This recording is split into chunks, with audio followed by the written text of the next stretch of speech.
So, ayan, makikita nyo pang 2 days kong ginagamit tong set na to. So, nagpapakita nga pala ako ng mga ilang video para malaman nyo kung ano yung naging umpisa sa face ko hanggang matapos ko yung set. So, sa part na to, naglalagay ako ng sunscreen. Nagustuhan ko yung sunscreen dito kahit na sa init ako sa labas kasi araw-araw akong nasa labas. Hindi siya nagbubuo pagka napapawisan ka. I mean, hindi siya malagkit. So, ayan, sa pang 4 days ko, naglalagay pa rin ako ng serum, sunscreen, dahil ayan naman yung mga pang-umaga. And optional naman talaga maglagay ng serum, depende na lang sa'yo. So, pwede rin naman panggabi kung panggabi lang. And ayan, naglalagay pa rin ako hanggang leeg, hanggang tenga ng sunscreen, and wag na wag yung kakalimutan talaga yung leeg at tenga dahil naiinitan din yan. So sa pang 6 days, medyo yung mga kuha ko hindi siya maliwanag, hindi siya yung kaliwanag dahil yung liwanag sa may pandang side. So ayan, patuloy pa rin ako naglalagay ng sunscreen, importanteng naglalagay ng sunscreen. So sa pang 7 days, panggabi, yan, nagpakita na ako para maliwanag. So, ayan yung face ko sa pang 7 days. And, ayan, serum, hindi na ako naglalagay ng, sunscreen dahil hindi na naman talaga naglalagay ng sunscreen. So, ayan naman pang 8 days. Bali, ayan, medyo may nakita na akong pagbabago dyan. Yung pores ko, nagliit. I mean, hindi na, napansin ko lumit yung pores. So, ayan yung pang 8 days na pakita ko ng ilang video. So, hanggang matapos siya.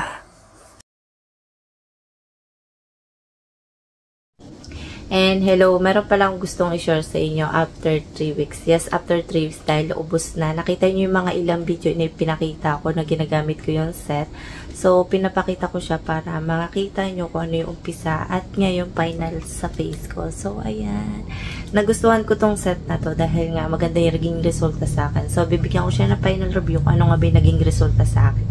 May maganda bang hindi nangyari? So, final na kasi to dahil naubos ko na siya. Alam nyo naman ng mga set, makikita nyo yung sa una may mga lalabas and final sa huli makikita nyo yung pinakamagandang result. So, dahil nga ubos ko na to, so ito yung tsura niya. Ito yung kakaiba sa lahat na nabili kong set dahil malaki yung sunscreen niya. So, ito siya. Meron ako naging review nito na ipinakita ko lang yung tsura niya at paano ko siya gamitin. So, ngayon sasabihin ko rin ko paano ko rin siya nagamit. So, ito, wala na itong laman. Ito yung unang ginagamit. Panghilamos, syempre, ayan. 40 ml lang to and vitamin C. Hindi siya mahapti sa face. Umaga tsaka gabi ko siya ginagamit. 7 days, umaga ginagamit ko siya. Umaga tsaka gabi. Hanggang huli, hanggang matapos, ito yung ginagamit ko panghilamos. At importante, naghihilamos mo na bago i-second mo yung third, second, third, fourth. Ganun. And ito naman yung pangatlo. Maliit yung ano nito, ay pangalawa. Maliit yung toner nila. And ito yung lumiit. Ito naman yung naging kapalit na malaki. Diba sa lahat ng ibang set ay maliliit yung sunscreen tsaka day cream, diba? So, ito naman, iba naman. Serum lang siya, tsaka toner, tsaka panghilamos. So, ito yung toner niya. Pwede mo siyang gamitin ng gabi lang or hindi ka gumamit kasi pwedeng optional to. Pwedeng daily, ganun. And mahapti ba siya sa face? Hindi siya mahapti, hindi siya makati. Walang paghahapting nangyari sa face ko or nagkasugat-sugat pa.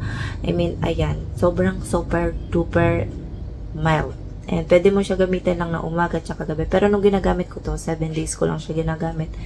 Pwede mo lang siya gamitin sa kamay or kaya sa cotton pads. Ako kasi sa cotton talaga. Para makuha ko yung pinakadumi-dumi sa loob ng loob. Ganun talaga ako pagka gumagamit ng toner. And 15 ml lang siya. So, ito naman yung pangatlo. Ayan.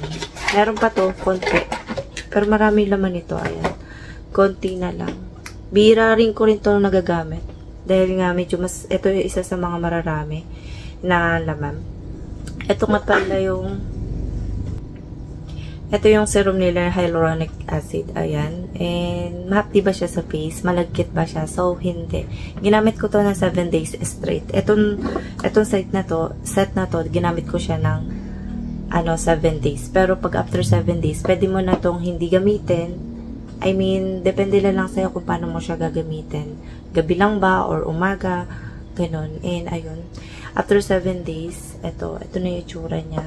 Ay, after 3 weeks, ito na lang yung natira niya. So, 7 days, medyo marami-rami pa to eh. Ginagamit ko siya ng umaga at saka gabi. No, 7 days diretso. Pero after 7 days, umaga, minsan gabi. Ayan. Salitang araw na umaga ba or gabi ko ba gagamitin. Pero straight ko pa rin siyang ginagamit. So, ito naman yung last. Hindi to ginagamit ng gabi sunscreen kasi to. May nagtatanong pa rin kasi ng paano gamitin sunscreen. Kaya nga sunscreen, ano lang siya, sa umaga lang siya, hindi siya ginagamit ng gabi. Hindi naman kasi mainit sa gabi. Lalo na pag lumalabas kayo, importante ito. Dati hindi ko alam ito gamitin. Kasi nung talaga pa ako, ang gamit ko ay Pond's Per Cream. And di talaga akong magamit ng sunscreen nun. Doon nag-umpisa, nagkaroon ng, siguro sobrang tagal kong ginamit, nagkaroon ako ng mga dark dito. And hanggang ngayon, hirap na hirap pa rin ako tanggalin hanggang dumami na. So ngayon, ito yung face ko. Ayan. Hindi ako nagkaroon ng pimples dito sa part na to. Pero ito nga pala ay 60 SPF 60 nga pala to. PA++++. And waterproof. Sweat resistant. Ayan. Nakalagay dyan. And UVA, UVB, Invisible Shield Technology. Nakalagay dyan. So, ipapaliwanag ko yung naging nangyari sa face ko. Wala naman akong pamamalat. Nabalat ba? Hindi. Mahapdi ba? Hindi. Malagkit ba? Hindi. Nagkapuron ba ako ng pimples? Hindi. As in, sobrang mild lang nitong set na to. Nagulat nga ako kasi sobrang mura na lang. 200 plus ko ata siya nabili. Kasi nakita ko to sa TikTok, 200 plus ata. Basta 200 plus ko lang siya nabili. Nung unang-una ko itong nakita, nagulat ako. Bakit yung set niya? Ang laki ng sunscreen. Sa lahat na nakita ko, ito yung pinakamalaking sunscreen. Kasi, pag gumagamit ako ng set na iba, nabibitinan ako. Mas marami kasi ako gumamit ng set. Set sa sunscreen. So, ayan. Na-minimize pa yung pores ko. Yes. Lumit yung mga pores ko. Pero lang yung mga dark spot, hindi mo naman talaga matatanggal kaagad to. So, ito ay rejuvenating set. Pero yung rejuvenating set na to, hindi siya mahapdi. Hindi katulad ng iba. Medyo may pagka matapang-tapang, lalo na yung toner. Pero ito parang hindi talaga. Skin water, nakalagay kasi dito, Bright and Beauty Skin Water. Parang siyang tubig. Pero, hindi naman siya yung tubig na parang yung texture niya hindi siya tubig. So, ayun. Wala talagang mapabasa nyo naman dito kung paano siya gamitin. Ayan. So, ayun. And, makikita nyo naman kung paano siya gamitin. Andito rin yung ingredients niya. Andito rin kung paano siya gamitin. So, ayan. Mababasa nyo naman dyan. And, ayun. Pwede ba sa Freggy, sa lactating, lalo na sa mga, sa mga teenager. 18 pataas. Depende sa inyo. Pwede naman kasi super mild lang naman to. Pero lang sa Freggy, matanong muna kayo sa OB nyo.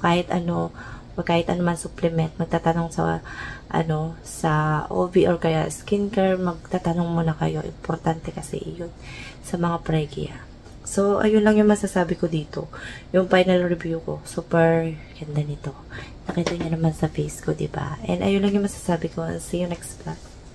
Bye!